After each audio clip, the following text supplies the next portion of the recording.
Sosok istri oknum PNS labrak suami selingkuh, nekat pecahkan kaca mobil pelakor.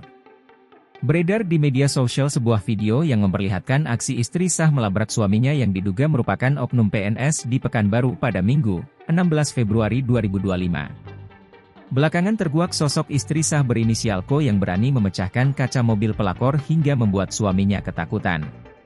Aksi pelabrakan yang dilakukan Ko nyatanya juga turut didukung oleh suami sah pelakor. Usut punya usut, oknum PNS yang diduga berselingkuh itu sama-sama telah memiliki pasangan. Dilansir tribunnewsbogor.com dari postingan akun TikTok official PTM99 terlihat detik-detik Ko melabrak suaminya, inisial An sedang berada di dalam mobil bersama wanita inisial Ra.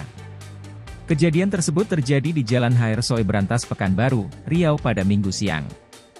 Dalam video terlihat Ko emosi dan menjegal mobil Ra yang hendak kabur setelah kepergok. Sambil berteriak-teriak, Ko pun menantang Ra, wanita yang selingkuh dengan suaminya untuk menabraknya. Istri sah lantas mengurai modus perselingkuhan suaminya yang telah lama ia curigai. Belakangan terkuak bahwa An dan Ra keduanya diduga sama-sama oknum PNS di kantor imigrasi Pekanbaru.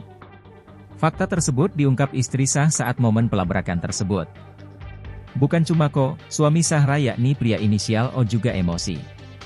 Pria yang mengenakan topi dan kaos biru itu tak kalah garang meneriaki istrinya yang diduga selingkuh. Suami sah terlihat emosi lantaran istrinya enggan dari mobil. Download Tribun X sekarang, menghadirkan lokal menjadi Indonesia.